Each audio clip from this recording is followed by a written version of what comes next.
Hey, what's going on YouTube? Thanks for watching, everyone. First off, you'll see that I have two sapphires at the far left of my tank. Those are just from my 125. It became apparent that I had too many males in there, so for the time being I just moved them into my 220, and I think they're going to be okay. No one's bothering them too badly. Anyone here locally, if you guys are looking for a sapphire, I've got two 5-inch males available, so if anyone wants to buy one of those, I'll give, you can certainly take one. If not, I'm not set up to ship yet, so I'm going to grow them out in here until they're fully chipped up, and then hopefully by that time I will be shipping fish, so I should be able to sell them pretty easily at that point.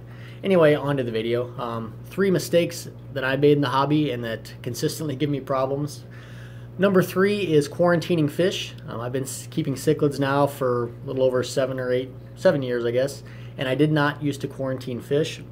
I was always so excited when I get the box, when they deliver it, that I was in too big of a rush to get them in the tank, and I just put them straight in the tank, and for several years I got away with it and it didn't burn me. But eventually I picked up a fish from a local fish store, added him straight to my tank, and I ended up losing a few because he had a disease that I did not see when I added him. So lesson learned, and now I certainly quarantine all my fish.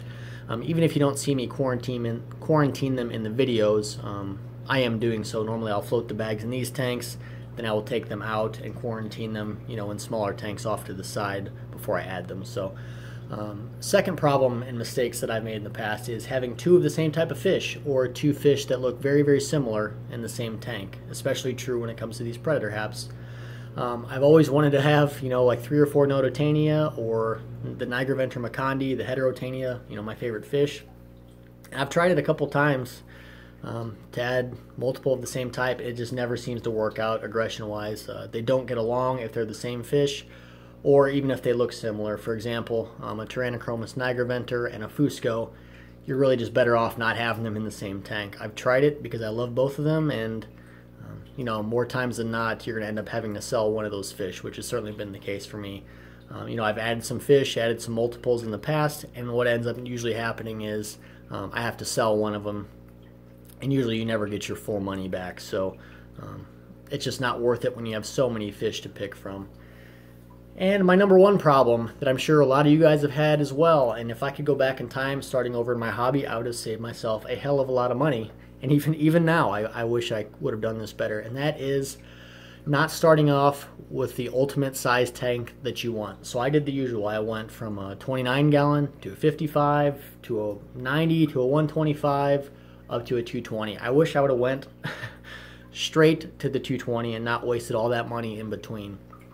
So what I would always think is, I had started with a 29, and I thought to myself, man, if I could just have a 55 gallon tank, I'd have all the room in the world. So then I get the 55, and then on it goes.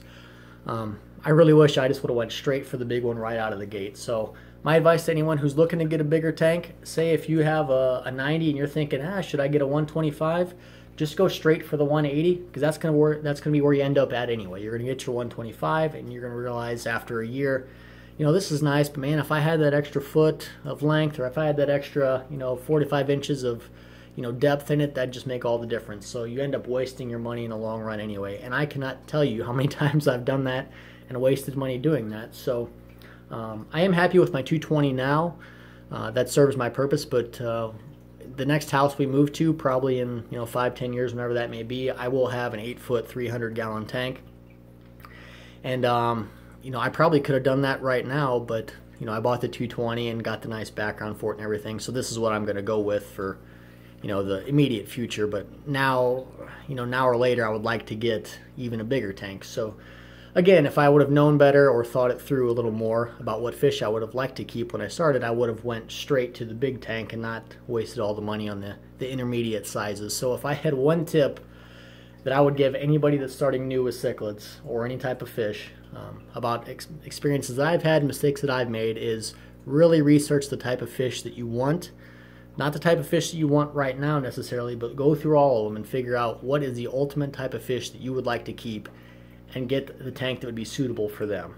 Don't settle. You're better off just not even buying a tank for a while and saving up and just getting the one that you ultimately want. So there you go, guys. Those are the 3 mistakes and regrets that I kind of have in the hobby and that I still struggle with today. And hopefully that helps a few people. I know I've watched a lot of other people's videos talking about their big mistakes, or regrets that they have, so I thought I'd give you the 3 of mine that have been my biggest problems over the years. Thanks for watching.